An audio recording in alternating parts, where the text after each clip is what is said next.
الحمدللہ والصلاة والسلام علی رسول اللہ وعلی آلہ وصحبہ اجمعین، اما بعد، اعوذ باللہ من الشیطان الرجیم، بسم اللہ الرحمن الرحیم۔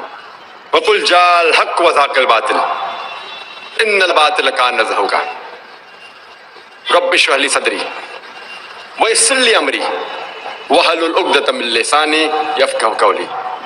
مولانا کلبے صادق صاحب، میرے محترم بزرگوں اور میرے عزیز بھائیوں اور بہنوں، السلام علیکم ورحمۃ اللہ وبرکاتہ۔ آپ لوگ اکثر جانتے ہوں گے کہ میں تقریر اکثر صرف انگریزی میں کرتا ہوں۔ چند موقع پر جب آرگنائزرز اصرار کرتے ہیں، جیسے کہ آج کا موقع ہے، میں کوشش کرتا ہوں کہ اردو میں تقریر کروں، اور الحمدللہ انگریزی زبان پر مجھے مہارت ہے، اردو زبان پہ نہیں، تو ظاہر ہے کہ آج کی تقریر میں کافی غلطیاں ہوں گے، اور مجھے امید ہے کہ آپ ان غلطیوں کو نظر انداز کریں گے۔ اور میں تقریر کے شروع میں ہی آپ سب سے معذرت چاہتا ہوں، کیونکہ میں بمبئی سے تعلق رکھتا ہوں اور یہ لکھنؤ شہر کافی مشہور ہے، خصوصاً اردو زبان میں۔ میں یہ نہیں چاہتا ہوں کہ کسی کے دل کو چوٹ پہنچاؤں، اسی لیے تقریر کے پہلے معذرت چاہتا ہوں کہ اس تقریر میں کافی اردو زبان میں غلطیاں ہوں گی، کیونکہ آرگنائزرز نے اصرار کیا مجھ سے کہ ایک تقریر کم از کم اردو میں دینا چاہیے، اسی لیے میں نے ان کے اصرار پر لبیک کہا۔ آج کی تقریر کا موضوع ہے جہاد اور دہشت گردی اسلام کے پس منظر میں۔ آج تقریباً 6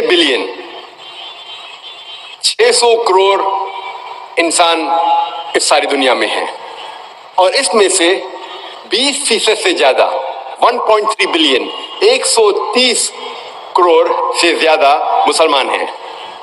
لیکن افسوس کی بات ہے کہ اس اسلام مذہب کے بارے میں لوگوں میں سب سے زیادہ غلط فہمیاں ہیں، اور 11 ستمبر کے بعد، سن 2001 کے بعد، خصوصاً جہاد کے بارے میں کافی غلط فہمیاں ہیں۔ اسی لیے آج کی تقریر کا موضوع ہے جہاد اور دہشت گردی اسلام کے پس منظر میں۔ آج آپ دیکھیں گے انٹرنیشنل میڈیا پہ، چاہے وہ انٹرنیشنل میگزین ہو، انٹرنیشنل نیوز پیپر ہو، ریڈیو براڈ کاسٹ اسٹیشن ہو، ٹیلی ویژن چینل ہو یا سیٹلائٹ چینل ہو، ہم دیکھتے ہیں کہ اس انٹرنیشنل میڈیا میں اسلام کے متعلق کافی غلط فہمیاں پھیل رہی ہیں، کیونکہ میڈیا اسلام کے بارے میں غلط چیزیں پھیلا رہی ہے۔ اور آج مسلمانوں کو کہا جاتا ہے کہ وہ فنڈامنٹلسٹ ہے، بنیاد پرست ہے، ایک ایکسٹریمسٹ ہے، شدت پسند ہے، ایک ٹیررسٹ ہے، ایک دہشت گرد ہے۔ فنڈامنٹلسٹ کی کیا معنی ہوتا ہے؟ What is the meaning of the word fundamentalist؟ ایک بنیاد پرست کی معنی کیا ہوتا ہے؟ بنیاد پرست وہ شخص ہے جو بنیادی باتوں کو سمجھتا ہے اور اس پر عمل کرتا ہے، کسی بھی میدان کے بنیادی باتوں کو جانتا ہے، اور اگر وہ اس کے اوپر عمل کرتا ہے اسے کہتے ہیں بنیاد پرست۔ مثال کے طور پہ، اگر کوئی انسان کو ایک اچھا سائنٹسٹ بننا ہے تو اس کے لیے فرض ہے کہ وہ سائنس کی بنیادی باتیں جانے اور اس کے اوپر عمل کرے۔ جب تک وہ سائنس کے میدان میں بنیاد پرست نہیں ہوگا، تب تک وہ ایک اچھا سائنٹسٹ بن ہی نہیں سکتا۔ اگر کوئی انسان کو ایک اچھا میتھمیٹیشین بننا ہے تو اس کے لیے فرض ہے کہ وہ میتھمیٹکس کے بنیادی باتوں کو جانے اور اس کے اوپر عمل کرے. جب تک وہ میتھمیٹکس کے میدان میں بنیاد پرست نہیں بنے گا تب تک وہ اچھا میتھمیٹیشین بن ہی نہیں سکتا. ہم سب بنیاد پرست کو ایک ہی لاٹھی سے نہیں ہانک سکتے. ہمیں دیکھنا چاہیے وہ کس میدان میں بنیاد پرست ہے. مثال کے طور پہ اگر ایک بنیاد پرست چور ہے جس کا پیشہ ہے چوری کرنا، وہ معاشرے کے لیے اچھا انسان نہیں ہے. دوسری اور اگر ہمارے معاشرے میں ایک بنیاد پرست ڈاکٹر ہے جو ہزاروں انسانوں کی جان بچاتا ہے، وہ معاشرے کے لیے اچھا انسان ہے، وہ ایک اچھا بنیاد پرست انسان ہے. اسی لیے لیبل دینے کے پہلے، لقب دینے کے پہلے ہمیں یہ جاننا ضروری ہے وہ کس میدان میں بنیاد پرست ہے. جہاں تک کہ میرا تعلق ہے، مجھے گرو ہے، مجھے فخر ہے کہ میں بنیاد پرست مسلمان ہوں، کیونکہ میں اسلام کے بنیادی باتوں کو جانتا ہوں اور الحمدللہ اس پر عمل کرتا ہوں. اور میں جانتا ہوں کہ اسلام کی ایک بھی بنیادی بات نہیں ہے جو انسانیت کے خلاف ہے. ہو سکتا ہے کہ کئی غیر مسلم سمجھتے ہوں گے کہ کچھ اسلام کے بنیادی باتیں انسانیت کے خلاف ہوں گی، لیکن جب ہم اس کا لاجیکل جواب دیتے ہیں یا اس کی غلط فہمی دور کرتے ہیں، ساری دنیا میں ایک بھی انسان کوئی بھی اسلامی بنیادی بات نہیں پیش کر سکتا جو انسانیت کے خلاف ہے. اسی لیے مجھے گرو ہے کہ میں ایک بنیاد پرست مسلمان ہوں. جب ہم تحقیق کرتے ہیں ہمیں پتہ چلتا ہے کہ یہ لفظ فنڈامنٹلزم، بنیاد پرستی، سب سے پہلے ویبسٹرز ڈکشنری کے حساب سے استعمال کیا گیا تھا امریکن پروٹسٹنٹس کو ڈسکرائب کرنے کے لیے. 20ویں صدی کے شروع میں کچھ امریکن کرسچن پروٹسٹنٹس انہوں نے پروٹیسٹ کیا چرچ کے خلاف. کرسچن چرچ یہ مانتی ہے کہ بائبل کا سارا پیغام خدا کی طرف سے ہے، لیکن ان پروٹسٹنٹ لوگوں نے پروٹیسٹ کیا اور کہا کہ صرف بائبل کا پیغام خدا کی طرف سے نہیں ہے، لیکن بائبل کا ہر لفظ خدا کی طرف سے ہے. اگر کوئی شخص یہ ثابت کر دے کہ بائبل کا ہر لفظ خدا کی طرف سے ہے تو یہ موومنٹ، بنیاد پرستی کا موومنٹ ایک اچھا موومنٹ ہے. لیکن اگر کوئی شخص یہ ثابت کرے کہ بائبل کا ہر لفظ خدا کی طرف سے نہیں ہے تو یہ موومنٹ جو بنیاد پرستی کا موومنٹ ہے یہ اچھا موومنٹ نہیں ہے. جب ہم آکسفورڈ ڈکشنری پڑھتے ہیں تو اس میں لکھا ہوا ہے فنڈامنٹلسٹ کے معنی. فنڈامنٹلسٹ، بنیاد پرست کی معنی آکسفورڈ ڈکشنری کے حساب سے وہ شخص جو کوئی بھی مذہبی کتابوں پر پختگی سے عمل کرتا ہے اسے کہتے ہیں بنیاد پرست. لیکن جب ہم آکسفورڈ ڈکشنری کے نئی ایڈیشن کا مطالعہ کرتے ہیں، The new revised edition of Oxford Dictionary، اس کے اندر تبدیلی ہو چکی ہے اور اس کے اندر بنیاد پرست کا ڈیفینیشن یہ ہے کہ بنیاد پرست وہ شخص ہے جو کوئی بھی مذہبی کتابوں پر پختگی کے ساتھ عمل کرتا ہے، خصوصاً اسلام. یہ لفظ خصوصاً اسلام ایک ایڈیشن ہے، ایک تبدیلی ہے آکسفورڈ ڈکشنری میں کہ جب بھی آپ یہ لفظ بنیاد پرست یا فنڈامنٹل سنو گے فوراً آپ کے دماغ میں ایک مسلمان کا نقشہ آئے گا. جب بھی آپ یہ لفظ فنڈامنٹل سنیں گے آپ کے ذہن میں فوراً مسلمان آئے گا. آپ کے ذہن میں آئے گا کہ وہ شدت پسند ہے.